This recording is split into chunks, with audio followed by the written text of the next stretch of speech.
Hello, everyone. Welcome into today's webinar, Copilot in Outlook, Unlock Inbox Efficiency, presented by expert technical trainer at Microsoft, Albert Kirkpatrick. My name is Mariela Salinas, and I will be assisting and moderating today's session. We are on Zoom for today's webinar, and we will be sharing a copy of this recording with you after the session. We do encourage participation throughout the session, so please use the chat or that Q&A option for our short, dedicated Q&A after the presentation. Microsoft and Educate 360 are so excited to present this webinar today. So without further ado, I'll now hand it over to you, Albert. All right, thank you, Maria. Wow, that's a lofty expectation. I hope I can live up to that, but we'll do the best we can. So thank you, everyone, for taking time out to attend this little session here on Copilot and Outlook. We hopefully, in the next 20 minutes or so, will get your imagination sparked and show you some ideas that'll hopefully expand your horizons to think about the possibilities of how Copilot specifically can help you with your inbox.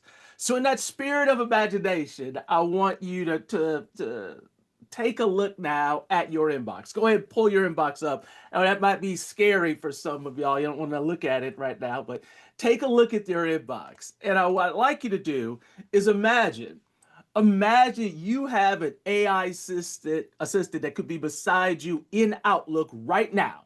What would you want it to do? So, looking at your inbox as it stands right this moment, what would you want Outlook or what would you want that AI assistant to be able to do for you?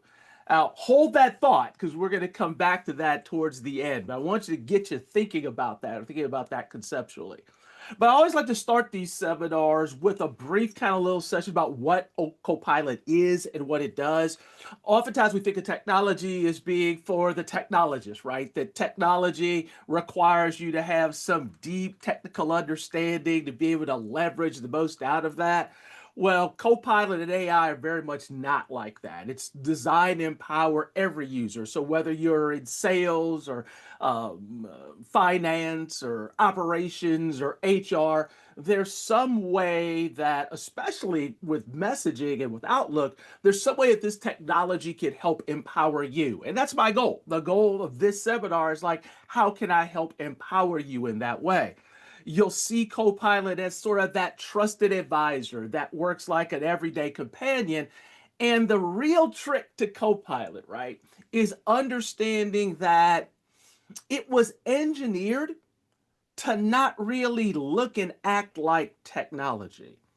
It was really designed to act and sort of mimic more like an assistant or more like a persona, I will say. The modeling and the technology we use helps us be able to use regular conversational language. So I'm going to show you some tips or things to do, but the reality of it is just engage Copilot like you'd engage a coworker or like you'd engaged another person. If you do that, you'll be able to get things out of Copilot that you never expect. One of the things I always tell people to do is Copilot's really good at telling you what it can't do, but don't let that limit you. Test it, stretch it, push it. It's language modeling and it's source grounding and all those things that make Copilot kind of what it is are designed to kind of facilitate you and meet you wherever you are. So with that being said, I would be remiss if I didn't talk a little bit about the security aspects of Copilot, because especially when we start talking about sending messaging or sending communications, we need to be sure that those communications are not going somewhere that we don't intend them to. I was just with a customer yesterday and we were talking about Copilot and they were concerned that, if I ask Copilot to draft an email about a new CVP that we're hiring, is somehow now the fact that I'm using Copilot going to leak that information out so that people are able to see it or able to access it? And the answer is no. And Copilot lives with you. Copilot is a part of you, especially the M365 Copilot that we use associated with the Office and the M365 suite of tools. It's grounded in the same security that allows you to be able to access your own inbox and not somebody else's, or go to a specific SharePoint site but not another one. That same kind of security, that same kind of control governs Copilot and Copilot accessibility too. So, especially when we're starting to get into what communications, we want to make sure that we can do that with confidence. And I'm here to assure you that that confidence that you have in the rest of the Microsoft 365 ecosystem should extend to Copilot as well. All right. Okay. So thinking back, do you have that idea in your mind now? That thing that you wanted Copilot to be able to do with your inbox? The trick now is, how do I get Copilot to do that? I joke all the time. I have 3 kids, and one of the things that I have to figure out is how to craft my messaging so I get the result I want. Clean up your room has a number of different variable responses depending upon the child in question that I'm asking to. Sometimes I have to go over that and reiterate and redefine what I want multiple times. Sometimes I could just say, do this, and it gets done. Copilot can be a lot like that too. Sometimes you feel like I told Copilot, hey, prioritize my inbox, and it did it right away. Sometimes I tell it, hey, prioritize the emails from the last 3 days, and it kind of misinterpreted those things a little bit. It didn't give me exactly what I wanted. I had to use more clarifying language. Well, if we're mimicking kind of a persona, then that's something we might expect. We might expect that. But what I have found, and really what we have found at Microsoft, is it really helps if you kind of give Copilot 3 pieces of information. Number one, a goal. You want to tell Copilot specifically what you want it to do. What is this activity? It could be summarizing, it could be organizing, it could be whatever you want it to do, define that goal. But just as important as the goal is giving it a context for how you want that done. The same statement in different contexts, the same email sent to a CVP versus a marketing person versus someone in HR versus a coworker, a teammate on your same team. Same message, different context, different response will be required. So you want to make sure that when you define your goal, you define a context with it. Include sources that you want it to use. Copilot has a rich structure. It has its own language models. It has the ability to reach out to the web. If you want specific sources to be used in your response, be sure you include that in the prompt you want to give it. And then finally, an expectation. How do you want this information? Copilot's really good at understanding not just transactional things, but contextual things. It's one of the differences between using AI and using search. Using AI, you're able to provide context, you're able to provide tone. Especially one of the things I'm using Copilot a lot for is drafting emails, because I always want to be sure that I'm conveying the right tone, especially when I'm talking to customers about maybe a situation that might have arisen in a training session. And I want to make sure to let them know we're addressing that and we take that seriously. How do I convey that in a flat medium like an email? Well, using AI to help me write that ensures that I can get the proper tone. So I get that. You're hearing all that. You're probably thinking, well, that sounds like a lot. It's not so much that it's a lot, but how much is that going to be versus me having to do it by myself? So, for example, I could start off with, okay, draft a concise reply that closes this Q4 webinar logistics planning email thread with clear decisions and next steps. Now I've got a goal. This is what I want Copilot to do. The context for that is I need this for the final review meeting next week. So I need this email drafted to set up or to prepare for a meeting I'm having next week. The relevant emails only cover the last 7 days. So if I know that this has been an ongoing discussion and I don't want Copilot to start looking at things that we talked about a month ago, we've kind of worked through a lot of those issues. The relevant emails are in this time frame of the last 7 days. Tell Copilot that. Give it that framework to help ground it in the information that you know you want expressed in the ultimate result. And then finally, I want the results in a tabular format. I want some sort of formatting. I could say I want a checklist, however I want to orchestrate that. So my final prompt kind of looks like that. It's this very declarative statement. Think of Copilot as an artist. If you ask an artist to draw a sunset, you may get a wide variety of sunsets. You may get sunset over a mountain, sunsets over a lake, sunsets over a city, sunset over a farm.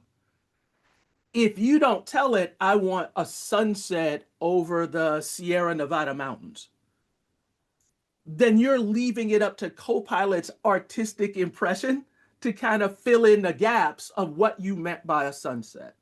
But the more declarative you can be, the more effective, or I wouldn't say effective, the closer to the result you're going to land on your initial prompt. But you still may have to refine and edit and revisit that response. But that's just the nature of the process. It's going to be that back and forth. It's going to be that give and take. And we want to make sure that we're okay with that. If Copilot didn't give you what you want on your first iteration, don't look at that as a failure. Look at that as just understanding, okay, this is how I need to talk to Copilot to get it to land where I want it to land. And the more things I give it, the better. At the end of the day, this is still going to be shorter than if I had to generate all this myself. If I had to manually go through and look at the emails for the last 7 days in this thread, try to figure out what a good reply should be for this webinar, how to frame that, and how to organize in a table, no matter how many iterations that takes me, it's going to still be, with Copilot, it's still going to be less than if I did that on my own. And that's the real win. The win is that Copilot will save us time. And by saving 5 minutes here, 10 minutes here, 15 minutes here, you do that for 5 days, you've saved hours at the end of your week. And what would you do in an extra 2.5 hours? I don't know. Maybe you get another project done that you have some trouble starting. Maybe you get to leave early. I don't know. That's up to you. No judgments here. But the goal is that ultimately we're going to return that time back to you by leveraging Copilot. All right. All right, so let's look at some examples. What are some things these are great, Albert? This is good theory. What does this look like in practice? What are some sample prompts you can use? Well, think about this. Imagine you're running late because your child woke up with a fever. And you just got to the office. It's 12:45. You realize that you have your weekly one-on-one with your manager at 1 o'clock. All right.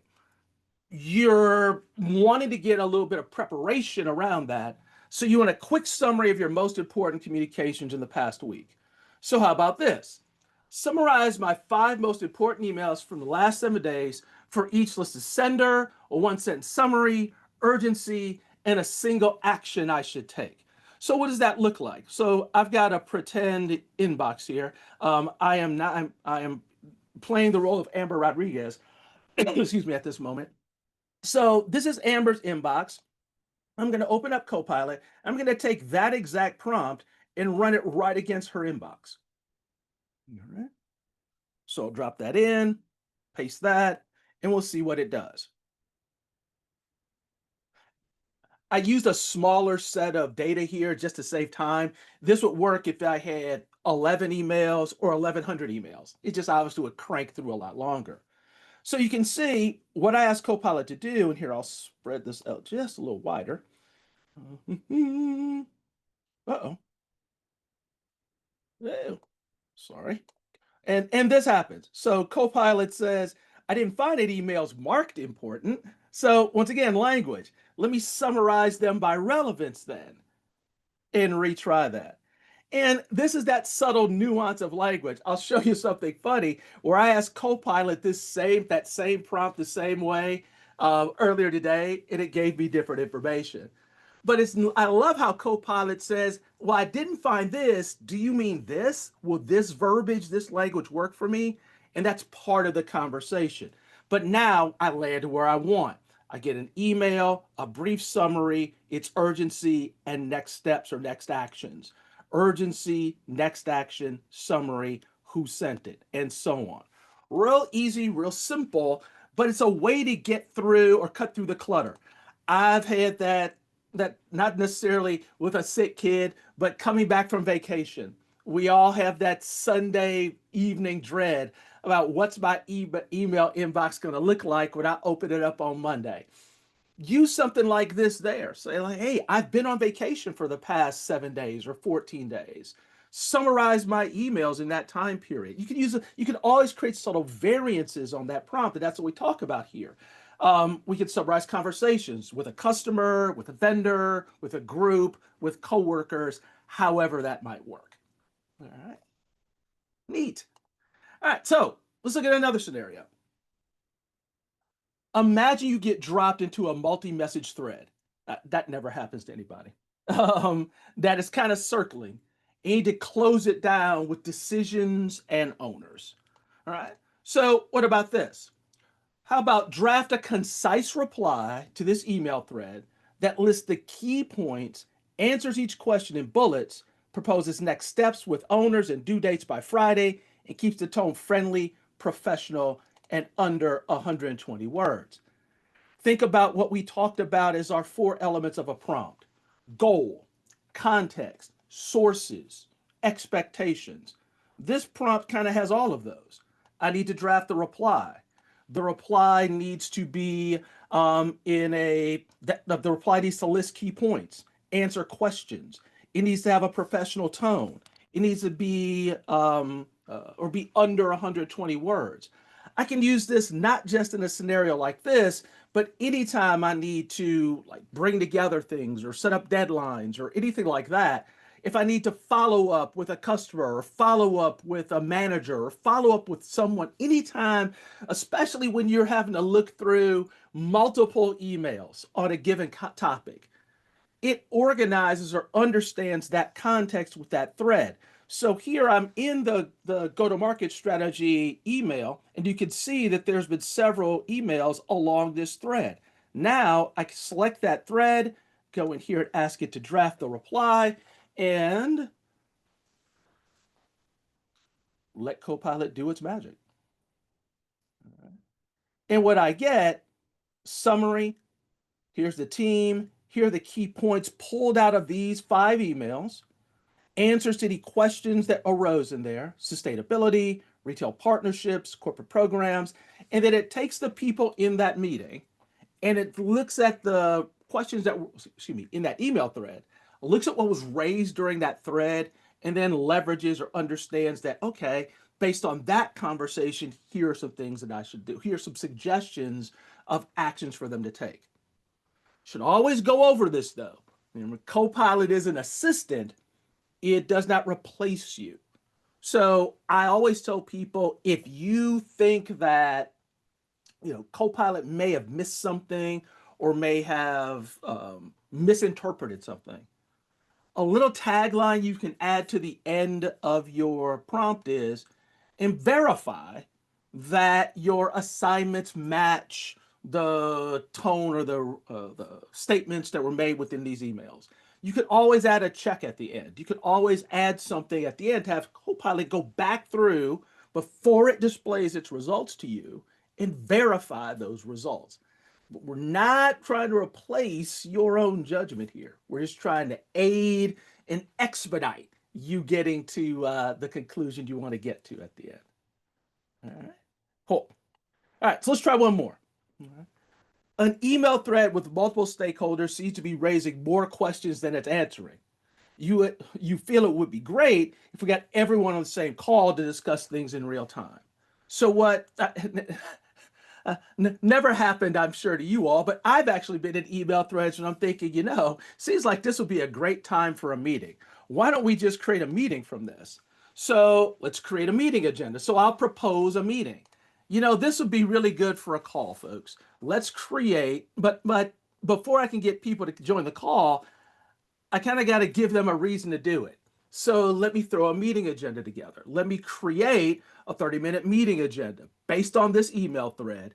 Include the goal, four bullet agenda items with time boxes, expected outcomes, and 3 questions we want to resolve within this meeting. So same thing, I can take that. Let's go back into my email thread, back into my inbox, and I'm going to use the brainstorming thread here with Daichi. drop that in, and ask it to look for and create that meeting agenda for me. And then what I could do at the end is I could ask it, okay, well, let's schedule this meeting, check everyone's available calendars, and find a time in the next 7 days where we could form or we could have this 30-minute meeting. And you can see this is what it created for me: a goal to finalize the grand opening marketing strategy. Here are my agenda items: welcome, type, proposed ideas, campaign channels, assigned owners and deadlines, what my outcomes are, what any expected conversations are. Now, notice, and I always show this at the end of these sessions. I always say, always remember that this is designed to be conversational.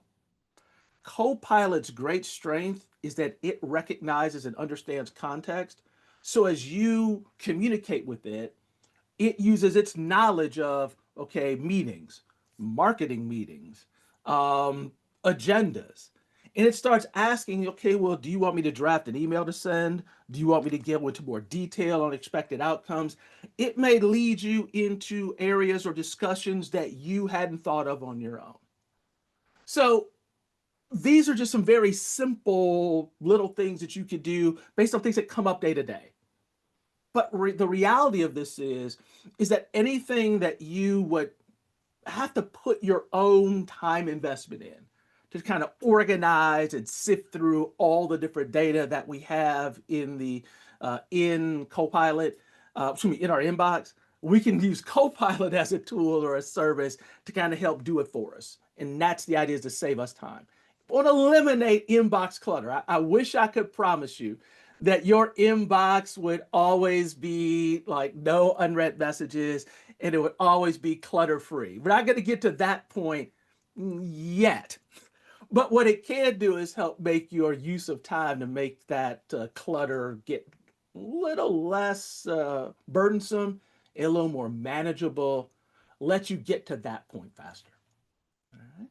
Awesome. All right, cool. So I hope this helped. You know, as I said, this was our short little bit of time. Certainly, we're going to do another one of these seminars next week. We're going to talk about teams. Woohoo, yay, teams.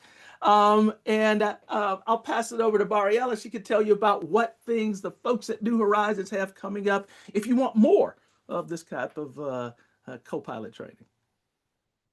Amazing. Thank you, Albert. Yeah, I went ahead and dropped in some links for us so we can sign up for that next session, or if you want to find out a little bit more about our Copilot solutions. So thank you all so much for joining us and attending and asking some great questions and putting some great feedback in the chat. I would Yeah. love to get to some because I want to absolutely make sure that everyone attending gets a little bit of input. So here we Great. go. We have a question here. The first question Yeah. is, what is CPB? That's a good question. I I was asked at the very beginning of the webinar. Maybe Francis, you can elaborate a little bit in the chat. Let us know. Um, Help me with the context. Where did you see CPB? Where was that? I will go ahead and let Francis let us know because it was early on, like about the first 5 minutes. So we can move on Okay. to the next question for sure, though. Sure. Here we No go. worries. Appreciate that. Yeah, of course. We had another question here. How do you incorporate Copilot to summarize emails from a single inbox when you have access to multiple accounts? Great Oh, question. oh, that's a great question. Whenever we have that scenario where we have multiple potential sources of information, you always want to include that in the prompt. So if I wanted it to summarize the emails from Amber's inbox, but I also had access to my own in the same Outlook application, what I would do is I'd make sure I grounded at that, and I'd say, looking at the Amber's inbox, or I could even just use the full FQDN to her inbox. I'd put that into the prompt. That way, I'm telling Copilot what to look at, and then that'll ground its actions in that specific source. It's a great question. Absolutely. Thank you so much, Mona. We have another question here from Amber. I find that Copilot on the web operates differently than Copilot within Outlook. The Hmm. responses will be different even with the same prompt. I am Hmm. using the work version for both within Outlook and straight from the web link. Is there any reason why that may happen? Yes, that's an excellent question. Copilot, the app, copilot.microsoft.com, is sort of like I would call it the generalist. Okay, so it has visibility across many things, which gives it some capabilities that you won't get within a specific application version of Copilot. When you go into Copilot within Outlook or within PowerPoint or within Word, now you're kind of more working with a specialist. Its modeling is a little different, so its understanding of things, its understanding of just how or what you're asking it will be subtly different, and you will get differences from time to time. How I tell people to think about it is if the more specific or the more robust the thing I want to do within a given app, I'm going to lean more to using Copilot in that app. So the more like the Copilot that I find within Outlook is going to have a little more nuanced way of interpreting what I want to do, and I can get a little richer results than if I do it kind of the more general M365 Copilot app. Not better, but just more specialized, is the word I'd use. It's great insight to have when you're moving forward with Copilot and your Thank you. preferred use. We had a couple more. I think we can probably get a couple more out. So we have Sure. another one here. Could Copilot set up a folder structure for saving emails that is efficient? That's tough.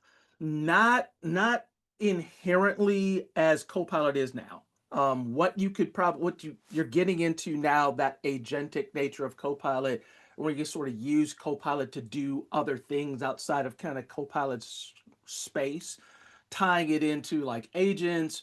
You could use Copilot with Power Automate to do things like that, where you could automate the creation of folder structure and then use Copilot to initiate that, or to enable you to sort of create rules to distribute email based on that folder structure. But now we're getting into kind of adding on or expanding Copilot's capability.